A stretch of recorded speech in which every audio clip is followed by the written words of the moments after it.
On episode 192 of the Peak Performance Leadership Podcast, we speak to communication expert Joel Schwartzberg, and he's going to teach you how you can engage and inspire your team with language. It's all about communication and language today, folks. Are you ready for this? All right, let's do it.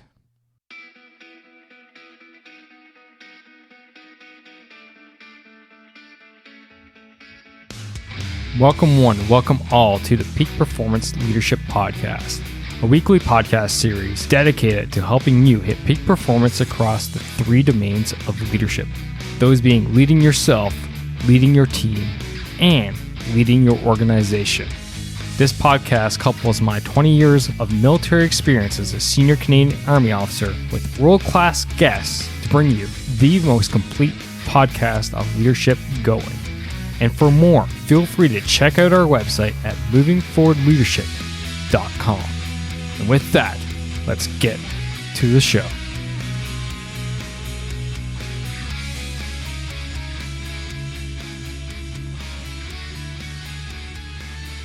Yes, thanks for tuning in, folks. It is your Chief Leadership Officer, Scott McCarthy. It's so good to be here behind the microphone yet again.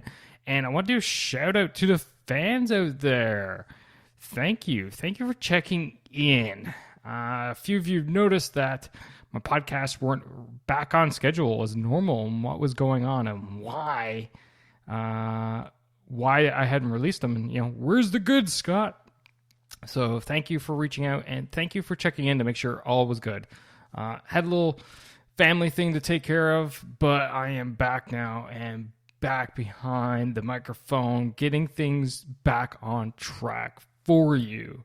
But truly, thank you to the fans out there who did reach out and check in on me. It is thoroughly appreciated.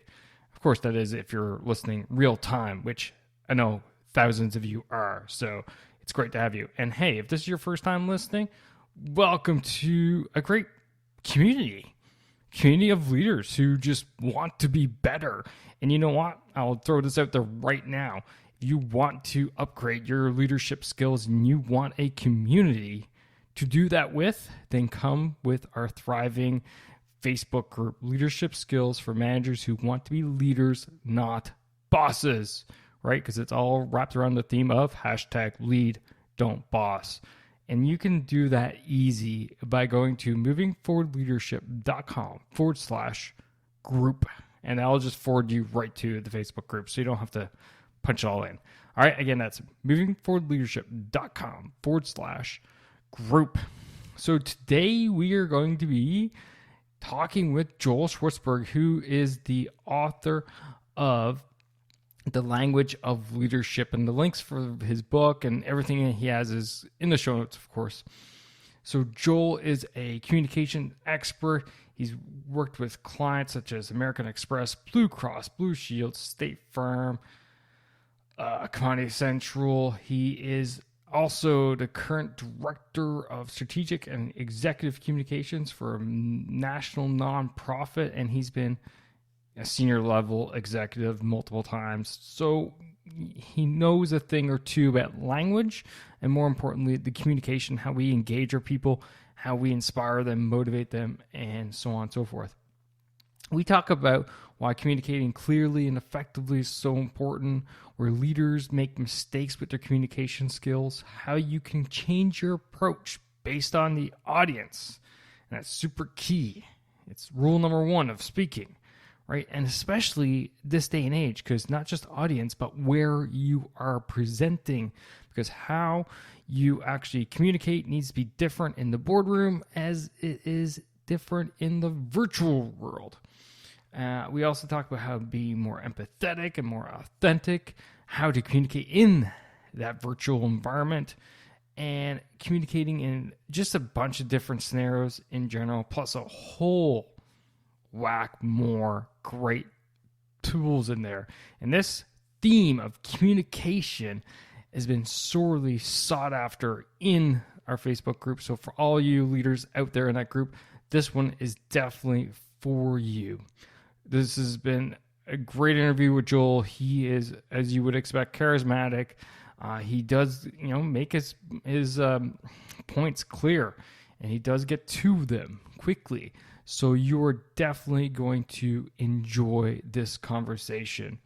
All right, that's enough from me. Why don't you sit back, relax, and enjoy my conversation about engaging and inspire your team with language by Joel Schwartzberg.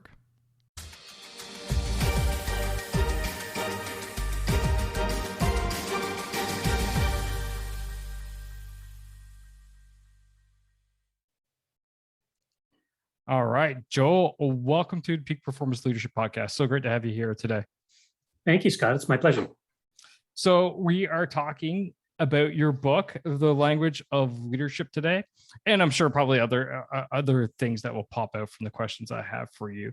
But let's dive in. Let's go hard. So I actually, by the way, thank you for a copy. First off, you're welcome. A great read. I thoroughly enjoyed it, and a quick read, I hope. Yeah, no, it was. It was actually.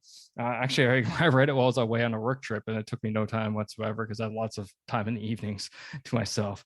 Well, I really like the subtitle, "How to Engage and Inspire Your Team." So let's dive down that route first, and how and why is that so important? As my son shows up. Right. Anyway, why is engaging and inspiring your team so important, and why is communication so effective for it? Sure. Well, one thing your son would know, as well as you know, that the way we perceive our leaders and the way we understand our colleagues is not because of telepathy, is not because they perform mime. Our leaders don't do performance dance. They communicate. And that's how we experience them. You know, you could throw a rock in a bookstore and you'll get a bunch of books on how leaders need to be this or that: authentic, transparent, compassionate, dedicated.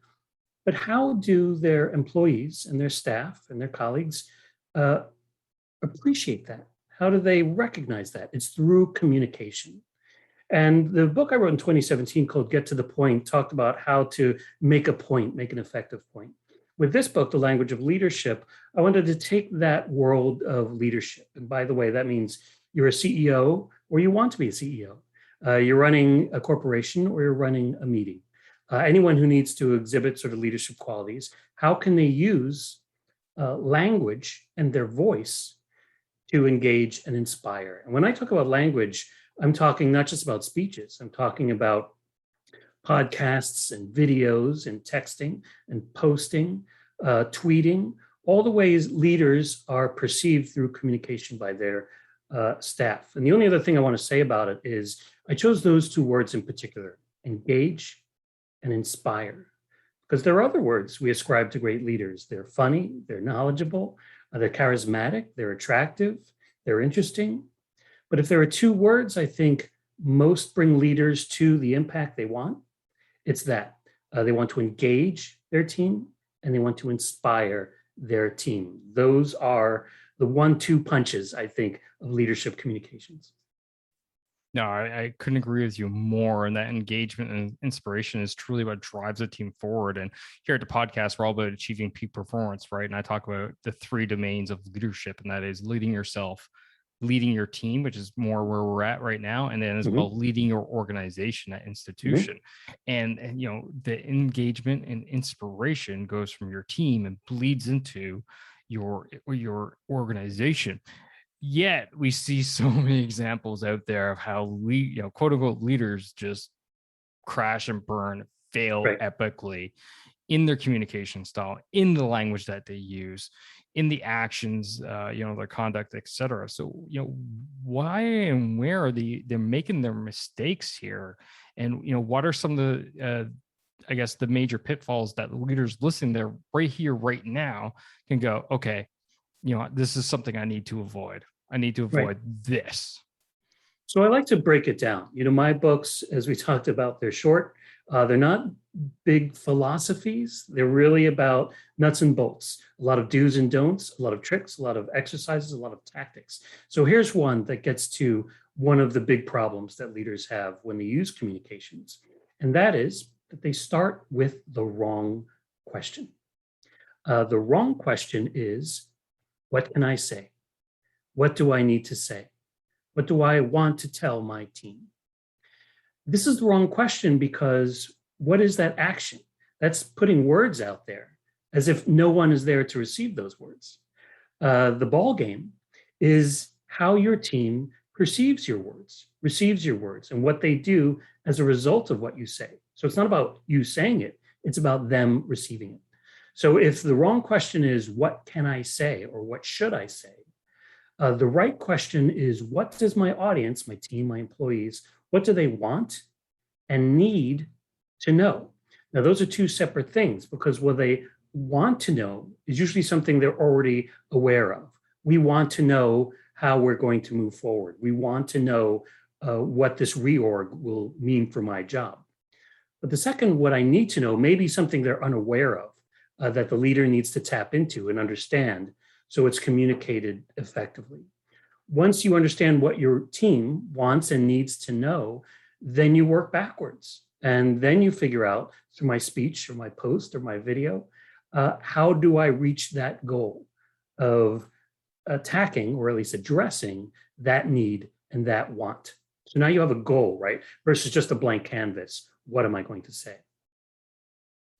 Yeah, no, you always got to start with, your audience and Your what audience, is it right. why is it they need to know? And I really like that aspect of the right question, right? Because often I talk about here at the podcast is that us as leaders, we're all about questions, not necessarily answers. So I Right. feel like in a communication aspect, if you're a person who's all about the answers, well, you just go out there and you start blabbing off and you're like, well, this is what they want to know.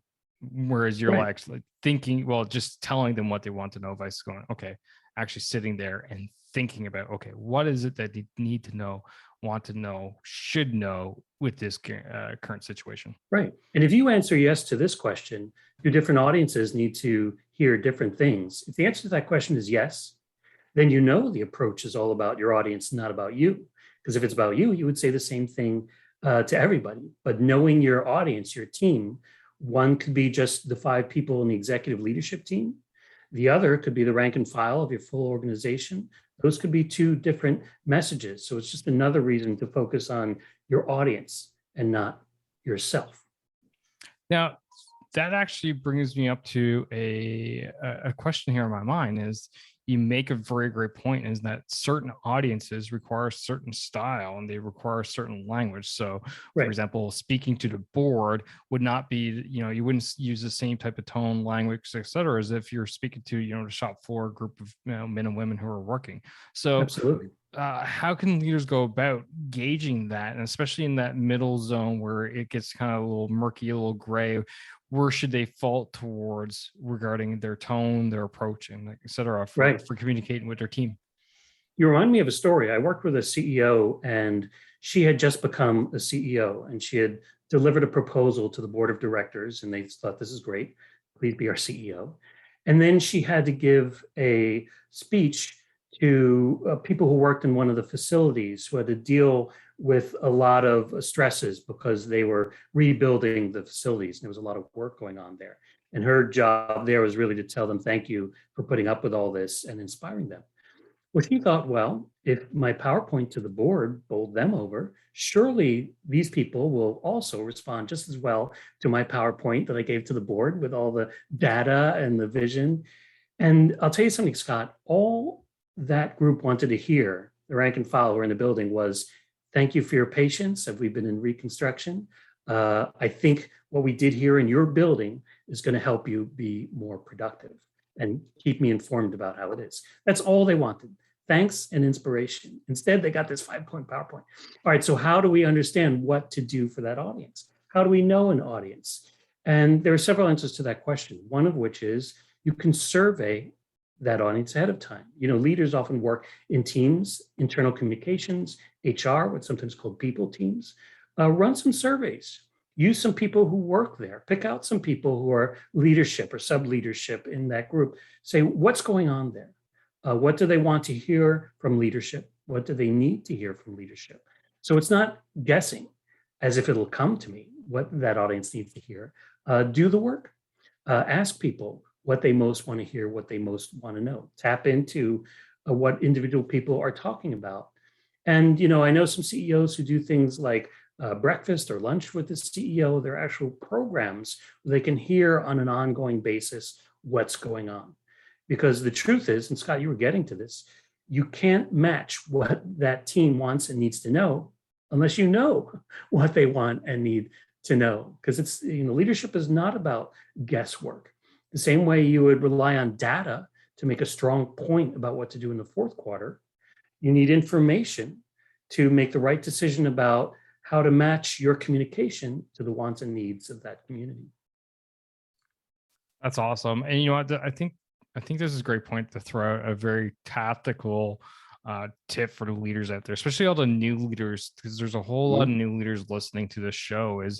This is why you get off your butt and you get out of your office and listen, and you walk around and you talk to your people, and in turn you listen to what they have to say, because that will give you that feel like, okay, this is the type of information that they're seeking, because they're going to be telling you what they're missing, their problem points, their pain points, and they're going to be asking you, what's the way forward for the next 6 months, or And by the way, when a leader goes on a listening tour, something else very positive happens. The people you're talking to see you as someone who not only listens, but appreciates the points of view of your people. What could be more inspiring than that, than knowing that your boss is paying close attention to what you're doing so they can respond to it? And so it's sort of a bonus when a leadership takes the time to ask questions, to listen. They send the message that they care about what their team is doing and the point of view of that team. Absolutely. And I believe firmly that people, team members believing that the leader thinks that their opinion matters and, the leader cares about them is truly what's going to drive everything forward. Right. It builds trust. It builds authenticity. And those are two important qualities, trust and authenticity. Because if you want them to follow you toward a vision, they have to trust you and they have to believe you. That's trust and authenticity. And there are ways through the language of leadership that you can build authenticity and show vision and show empathy. And I keep harping on the ways to do this, because you can tell a leader, hey, you know what, you should be more authentic. Or you know what, you should be more empathic. Well, what do you do with that? Do they have to seek out psychotherapy? How do I become more empathic? Or at least how do I communicate to others that I am empathic? And that's the key. What are the tactics, the mindsets, and even the words that say, I'm empathic, I'm listening to you, I'm going to try to get in your shoes to understand this problem? You're literally basically taking the question out of my mouth here. So how do leaders go about coming across as more empathetic or more authentic to their group when they're trying to converse their message to them? I would say there are 3 steps. And again, I like to build very clear recommendations. I call them acknowledge, care, and action. The first step is acknowledge. You don't need to solve people's problems. And Scott, sometimes teams don't need their leaders to solve their problems so much as acknowledge that there is a problem. And putting a message out there to leaders, it's easier to acknowledge than to solve. I think everyone can agree with that. So what does acknowledge sound like? I recognize this is an anxious time for all of us. I see the pain we're going through, or I see the individual challenges you have working in this environment. That's acknowledge. Number 2 is care. I care about the stress level, the work-life balance, your sense of safety and stability. Now, number 3 is action. We don't always associate action with empathy, but in terms of the language of leadership, I think people are looking for it as the final step. And again, this isn't necessarily, here's the 3-step process we're going to bring in to solve your problem. But we're going to take a hard look at this by forming committees. We're going to bring in outside consultants. We're going to start with the first level of policies to really understand the issue so we can take the right step, not the wrong step, to solve that problem. So acknowledge, care, and action. If leaders illustrate that through their words and through their voice, people will understand that that leader is empathic.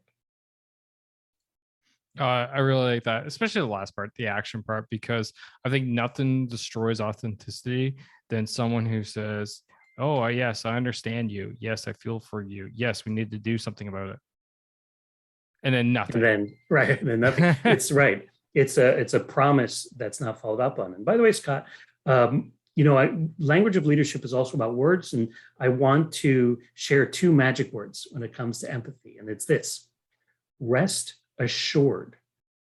There's something magical when leaders say rest assured. It conveys hope, which is another thing I talk about, how to convey hope. But it says to people somewhat magically, because it's only two words, this is going to get done. It's almost a code for that. So I'm not saying you just say, rest assured, we're going to get there. Put emphasis and put actual ideas on the table. But I recommend using those words because the words rest assured are instantly reassuring. Rest assured, podcast listeners, rest assured. Absolutely. Love it. Now, you've hit it earlier about, the times we're living in, and we talked about it just before we hit record. And I think we would be remiss to not discuss, the challenges that leaders have in this day and age and have had in the past, going on 2 years now, of really working in that virtual environment almost solely, right? And I hear it all the time from leaders. Well, it's not the same as being at work, not the same as being face to face. The communication is not there. Can't read the body language and can't feel the pulse of the room, et cetera. All these different, I'm going to call them, I'm going to call a spade excuses here on not, getting the sense of how their people are doing, et cetera, and communicating with them properly. So from your standpoint, what are the best practices in this virtual environment now for leaders out there to ensure that they remain engaged with their people, they inspire their people, remain connected with them, and pushing, their mission forward? Well, I don't like to fall into this well of isms, but there is an ism here, and it's called Zoom fatigue. And you can Google it, and what Zoom fatigue basically says, and there have been some shallow studies on it, let's say that, but they are saying that it's stressful that your body and your home, and you're wearing pajamas or whatever, your kids, everything says at home, relax. You might as well be watching television, but your mind is at work and you're in a meeting. Those two things are stressful because they're working against each other. I'm at home. No, I'm at my meeting. So one of the things I try to encourage people to think is when you're at work, try to physically be at work. Wear something that you would wear to a meeting. Show a background that supports the idea that you are making points related to your subject matter or whatever business you're in. For example, a lot of people have bookshelves behind them. That says, hey, you're reading, you're smart, or just there's something neutral back there. I do a lot of work in animal welfare sometimes. So it's not why I have this picture up here, but it's why I didn't take it down. This picture of a dog on a bed. So just recognize that you need to do everything possible to clear yourself of distractions, especially if you have a second screen, turn it off or put nothing on it. If you have a phone, turn it over. Remove every kind of distraction that you have. And people know that, when you go to a regular meeting in a real room, not a Zoom, we know not to check our email at the same time. Well, it's even harder on Zoom because there are so many more things distracting us. Now, let's talk about some real brass tacks. Let's talk about framing. So we've seen enough Zoom meetings where someone is back here, or their head is cut off, or they're all the way on the side, and they can see themselves. So there's no reason to do that. It means they don't care. They think it doesn't matter, as if it's audio, even though everyone can see each other. But just like when you're giving a speech, you would want everything to come from your head and shoulders. In Zoom too, you want to fill it up with your head and your shoulders as much as possible without cutting anything off. Too far back, and you're creating distance between you and your audience. too far to the side and everyone's looking here at the middle instead of at your face forward. The last thing I want to say that's really important is eye contact. In a Zoom is completely different than eye contact in a meeting. So in Zoom, we want to look at people's faces because that's what we do in real life. I call it the Brady Bunch grid, and that makes sense. But as I'm looking at you now, Scott, and I'm going to describe this for the people who are just listening, you are not seeing me looking at you. You're seeing me looking off center. That's because that's not where my camera is. My camera is here and I'm pointing to it right now. So the general rule is when you're coming around to a very big point, this approach is going to save lives. This idea is going to help us sell more Coca-Cola. Deliver that point right into the camera because you know from just giving speeches, eye contact is critical. Well, on Zoom, eye contact means looking into the camera, not into the Brady Bunch grid. It's tough being alone as a leader. You're often in situations where you're not sure where to go. You're not sure what's the best decision. Yet, as Colin Powell once said, it's lonely at the top. And reality is, it takes time. Sure, you can read books and listen to podcasts such as this one, but nothing beats experience. But who has time for experience when you're at a situation right now that requires experience to lead yourself, your team, your organization through? That's where coaching comes in. You see, coaching enables you to unlock the experience in others. Right here, right now, you have 20 years of military service, plus 150 plus episodes of interviews and topics and research sitting at your disposal. So what are you waiting for? Are you ready to level up your game, become that leader that you know you're meant to be? Are you ready to go to the next level? If so, drop me a line, scott@movingforwardleadership.com, or swing by the website and book a discovery call through movingforwardleadership.com/book. And let's get you moving in the right direction, leading better, leading more effectively today, right here, right now.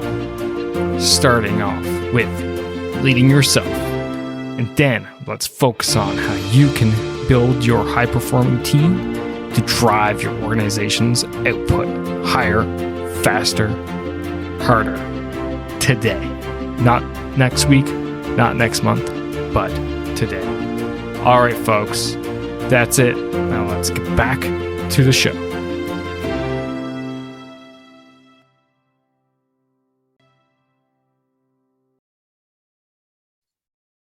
Yeah, no, that last point is just crucial.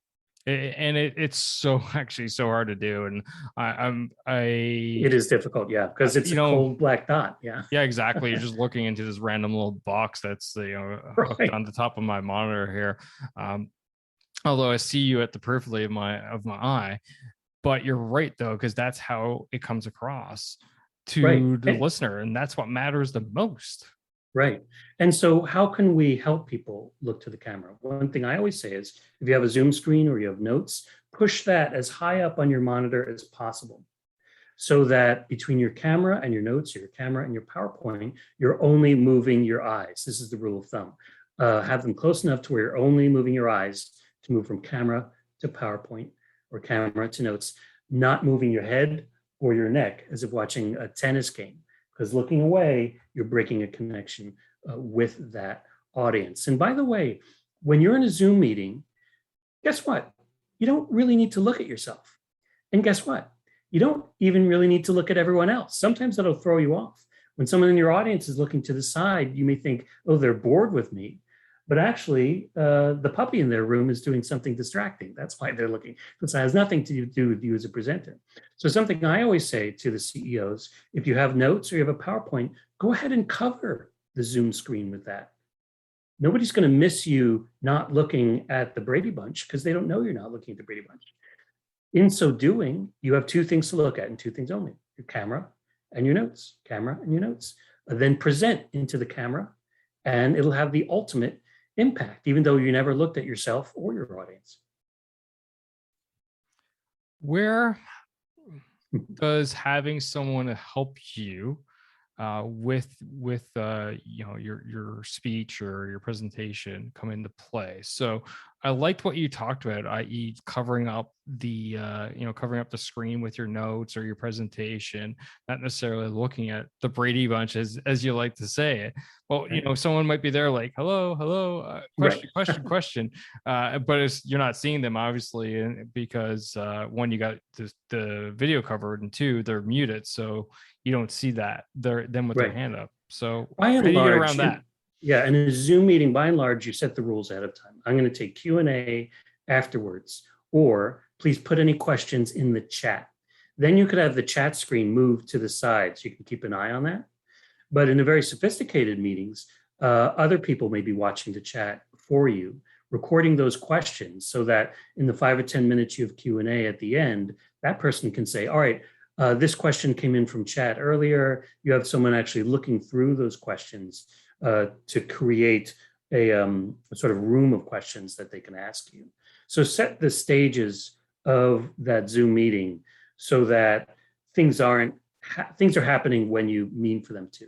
Now, if you do set up an environment where you say, anyone who wants to raise their hand, I'll call on you, then obviously you need to look at the Zoom screen. But people don't always use chat so strategically. They think of chat as sort of like an open mic.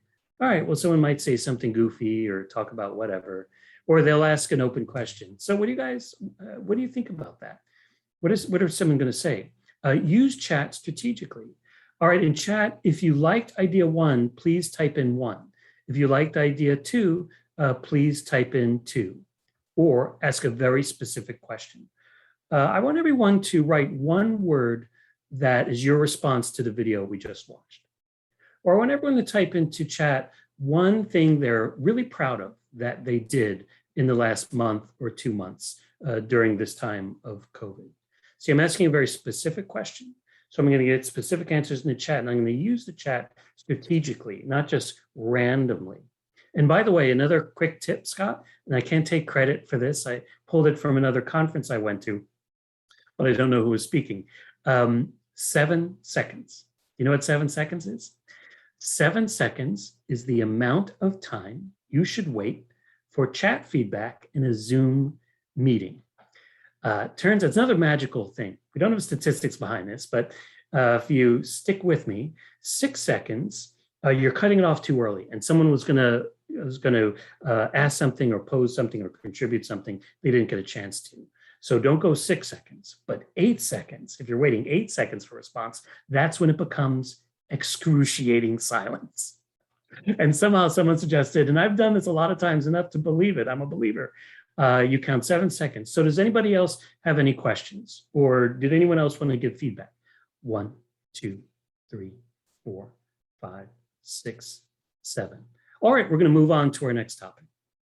Magic. That's awesome. And I feel you highlight two, I wouldn't say, it's basically two problem areas that leaders are pretty weak in right now. One, strategic use of the chat. I think this is somewhere where we need to get better. Leaders need to get better. You see it really good with people in online sales. These webinar folks, like, hey, where are you calling in from?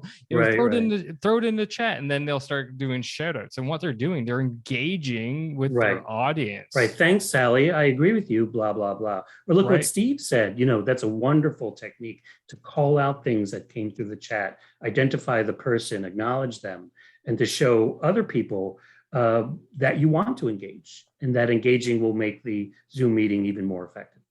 Yeah, and then the second thing, that 7-second rule, I'm definitely going to throw that one in my back pocket, because that's no, it makes total sense. It's crazy to think that 1 second makes that big of a difference, but in this world, it definitely does. So you need to provide that space, because sometimes people are fumbling. About 10 minutes ago, I was fumbling with my mic for some reason, wasn't unmuting, and you might be in that similar situation. So if you only give them 4 seconds or 5 seconds, there's not enough time for them to fix the problem. But 7, definitely enough time for people Perfect. to And 10 throw. is, and we've all been in meetings where someone says anything else and you get crickets and it starts to get really awkward. And by the way, you should never, never do one of these two things, which is one is beg for questions. Come on, doesn't anyone have any questions? Come on, someone must have a question. I mean, that's shaming, and you never want to shame your people. And the other is sort of chastising people. I can't believe there are no questions. Really, how can it possibly be? That's also shaming. So use the 7-second rule. Ask for it, count to 7 seconds, move on. Yeah, no, for sure. And actually, I like your last 2 points there about the shaming and chastising, because ultimately, this is how I take those scenarios. I've explained myself well enough that all the questions that people may have had were answered in my my presentation, my briefing, my speech, Right. whatever. So, all right, let's move on. Yeah, that may be the case. Let's not waste people's time. Let's move on. So. Right. Joel, this has been fantastic. Now, I'd like to throw a few different scenarios at you, Sure. And get your advice for the leaders out there. And these are scenarios which leaders find themselves in a consistent, I wouldn't say constant, but very consistent basis. So the first one is, you got to break the bad news. Maybe that is you got to fire somebody. Maybe profits are down. Maybe there's going to be layoffs. Who knows? But that bad news. So what's your advice to leaders out there in relaying that bad news to their people? Right. Well, it's true. Often you're going to need to share some bad news. And the first thing you want to do is find a way to insert hope. Because imagine that you are a captain on a ship and it's taking on water. Do the people really want to hear more about how high the water is rising, or how low the ship is sinking, or what our chances of drowning are? No, they don't want to hear more of that, but they want to hear how we're going to get out of this, or at least what we're going to do next. So I always say insert hope. And one of the tricks or tactics that I recommend with that is to use hope as a noun and not a verb. Because hope as a verb says, well, I hope we'll get through this, or I hope this will be all right. I hope it's not going to rain tomorrow. I hope the Red Sox win. Whatever. If you're just throwing it out for chance, right? It's out of my control. I hope it'll happen. Who knows? But if you use hope as a noun, then you're saying, this gives me hope that we will weather this and have a better fourth quarter. Or even, I have hope based on the data that we will find a way around this. Now, if you're giving bad news, obviously this is where you want to be authentic. You want to be truthful. You want to be clear. Here's the mistake some leaders make. They sugarcoat it, but psychologically, they're not sugarcoating it because they're afraid of their audience receiving it. They're sugarcoating it because it's easier for them to say something that's a little sugary versus the hard truth. But listen, you're a leader. With great responsibility, with great power comes great responsibility. Isn't that the Spider-Man phrase? So your responsibility is to be truthful, to be clear, not to over-explain, which is something a lot of leaders do. Maybe the more I talk, I'll get people so tired of me that they won't even be bothered anymore. So be clear, be short, be truthful, and try to inject hope as much as you can. That's your job as a leader. And what that means is that's your job to communicate all of those things. It goes back to, basically the beginning, and we talked about being inspirational and authentic, right? This is where that time where you build that, authentic currency in people believing in you, and you come across, I got hope that we will get through this. Right. And they'll get inspired. Like, the boss doesn't let us down. If he's got hope, we can do this. And that inspiration starts coming out. And it's great. You talked about a story earlier, and I got one myself where I was talking to a former business owner, a CEO of a business, a printing press in 2008. He was telling me about how, all orders dried up instantly, like almost overnight. And he said, no, we will weather this, and we will not lose one person in this process. And that's what he told his team. And he said there was lots of days we showed up, we did absolutely nothing, but we cleaned up around the building and we made sure things were nice and we got to know each other. And in the end, once the revenue started coming back in, he didn't lose a single one of his employees through that whole thing. Another tip is something I talk about in the book is I versus we. For the most part, when a leader says I, they're saying something personal. I want us to get through this. I need us to meet our goals. This is important to me. And when a leader says that using I, they may think they're being transparent. But what they're actually doing is putting themselves above their team instead of among their team. What puts you among your team, and that's something you want to communicate, is we. We will get through this. We've never had a challenge like this before, but we will get through this. Because your employees, your staff, your team, they want to know that the leadership is with them, suffering with them, facing challenges with them, and working together with you to overcome the problem. It's never about you, it's about the team. I always say, us as leaders were the reasons for our team's failures, but the teams were the reason for our successes. So you've got to go that we route for sure. Right. All right, so let's talk about let's keep going on this crisis line here, and how and what tips do you have for leaders out there and how they should communicate during a crisis? I think we kind of touched on it, but I definitely want to steer the ship even more in that direction. Mm-hmm. So what are your advice there for leaders in those crisis situations, such as the 2008 economic downturn, and how they should communicate with their teams? Sure. Now, one of the things you mentioned earlier was rest assured. Those words have magical power. Let's talk about some more tactics and some more mistakes.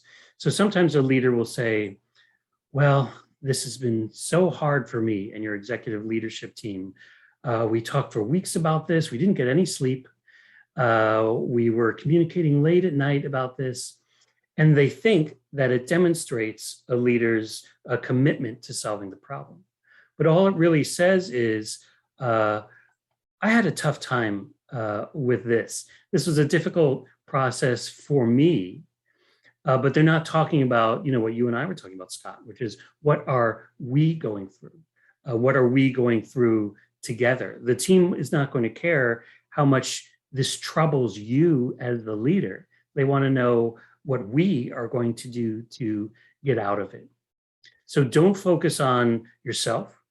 Don't try not to focus on things that you fear, you don't know, or that you don't understand. Now, if you don't know something, you should say, I don't know, we will get back to you. But speculation and wondering aloud just creates a very shaky ground. What does anyone want to know during the crisis? The ground is firm under their feet, if only their personal feet, or at least that it's getting firmer. When a leader hedges or speculates or wonders or say maybe this or maybe that, it's making the ground softer. You want to firm up things. So the things you can say clearly, and here's another phrase that helps. Here's what I can say. A very, very useful phrase. Here's what I can say. I know we're facing a tremendous challenge, but here's what I can say. I know that if we work together, because I've seen it before, remember the XYZ project? We can do that again and have success.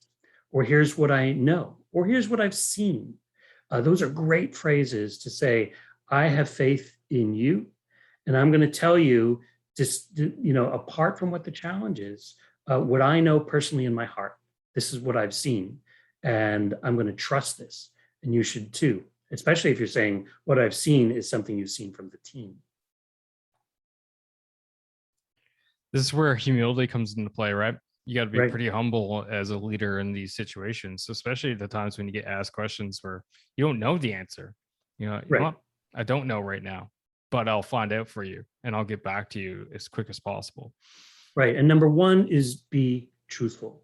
Don't say half truths. Don't try to sugarcoat it. The number one thing that your team expects from you in a crisis is truth, hard truth, honest truth, and short, concise truth. They want to be able to process it, give them time to process it, and then give them reason to hope. Well, I would think if you are consistently, dragging things out, stumbling as you talk, that is actually going to give the inverse effect of people thinking, well, he doesn't know what he's talking about. It feels like he's making it up. He's just, winging it right now. He actually doesn't know what the heck he's talking about. That's got, we got to pull pin and get out of this ship before it sinks. Right. Exactly. Using that metaphor. Awesome. So let's flip the coin on the other side there. We talked about, going through the tough times. Let's talk about the good times. We made a big win. We nailed a big account, big contract. Maybe we hit some kind of milestone. Who knows? How can we go about making sure that our people feel that they're a part of that? What are some of the tactics there for the leaders out there? Right. Let's take a very specific scenario here. I mean, we could talk about we should celebrate, we should bring the team in. These are obvious things. But here's a mistake I see leaders do often, which is very shallow thanks. Sometimes they think that the mere words thank you or thanks is like checking a box called appreciation. But we know from having heard thanks in our lives, it has not a very lasting value or impact. We forget about it an hour later because there was nothing there. Not only was there not substance, but a lot of people get thanks. Why was the thanks that I got unique? So what I encourage leadership to do, whether we're celebrating a big win or whether you're thanking an employee or a team, is to always include the why. I want to celebrate this win, but I also want to acknowledge the hard work of the X team, and the X team, who I know put in extra hours to make sure all of our numbers were correct. Or I want to thank our PR team for making sure that as the media and newspapers covered this, they always covered us positively. So you're always asking yourself, well, why are you thanking them? Number one. Two, how is what they did, this success, how does it impact the overall goal of the organization? So thank you for doing this. It's really making a difference in how we are perceived. And I believe that it is also moving us further toward our goal of, and you should always know what this ends with if you're a leader, saving more lives, preserving the earth, selling more Coca-Cola, selling more product X, improving public health. Whatever your big bottom line is, bring it out as an impact of whatever that success is. Because I'll tell you something, Scott, I see a lot of presentations, whether they're leaders or not, that end with, if we do this right, we're going to get more traffic to our website. If we do this right, we're going to build more facilities. If we do this right, we'll get more money through fundraising.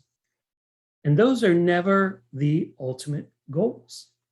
If we do this right and get more traffic to our website, what is the so what? As my wife was a school teacher, where is the so what there?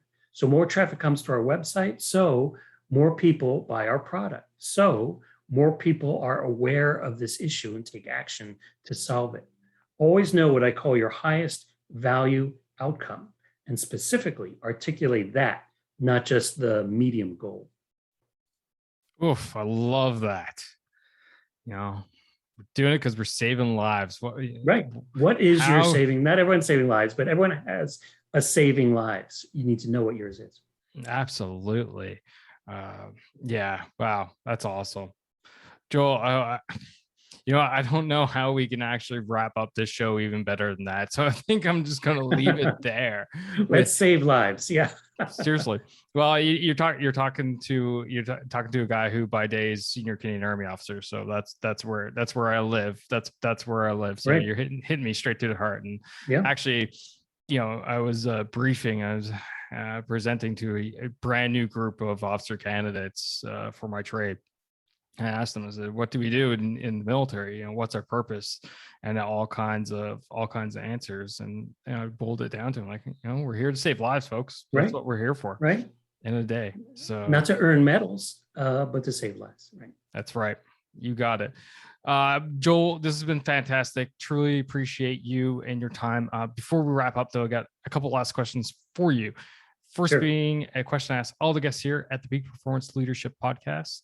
According to you, Joel, what makes a great leader? A great leader is someone who engages and inspires their team. Now, Scott, I said this at the beginning, we said it through, but I want to make a point here. If you have a big point to make, do not be afraid to say it over and over again, because that's the one thing you want your audience to take away. So what I want audiences to take away, I don't want to break something new out here. I want to reinforce my big takeaway, which is through their voice, whether it's on video or Zoom or a podcast or a post, through their voice, leaders have the ability to engage and inspire their teams if they choose the right words, mindsets, and tactics. Love it. Love it. And the final question of the show is, where can people find you? How can they follow you, be part of your journey? It's all about you right now. Sure. Well, I'd love for them to follow me on Twitter. And my Twitter is the Joel Truth. Sometimes the people in IT enjoy when I say, I consider my work open code. That is, I like to share everything I know. So I share it there. But if you want to go to my platform, if you want to learn about both books, Get to the Point and The Language of Leadership, go to www.joelschwartzberg.net. That's JoelSchwartzberg.net. JoelSchwartzberg.net. You could find my podcasts. I write articles for Fast Company and Harvard Business Review. You could see them there. My joy is in sharing these ideas. So everybody can be, we don't compete with each other in leadership all the time. So I want everybody, all leaders and all emerging leaders, to be in the best position to champion their most important points. Absolutely. And you know what? For you, the listener, it's easy. As always, go to movingforwardleadership.com/192, and the links are in the show notes. Joel, my friend, thank you again for taking time out of your busy schedule. Truly appreciate you and everything you have to do. Thank you, Scott. It's my pleasure, and I appreciate you as well.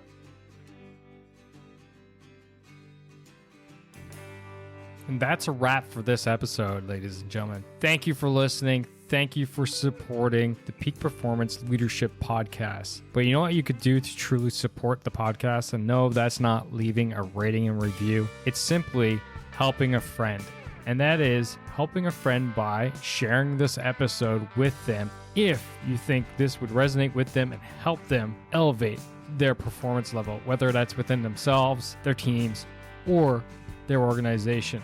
So do that. Help me, help a friend. Win-win all around. And hey, you look like a great friend at the same time. So just hit that little share button on your app, and then feel free to fire this episode to anyone that you feel would benefit from it. Finally, there's always more. There's always more lessons around being the highest performing leader that you can possibly be, whether that's for yourself, your team, or your organization. So why don't you subscribe? Subscribe to the show via movingforwardleadership.com/subscribe. And until next time, lead, don't boss, and thanks for coming out. Take care now.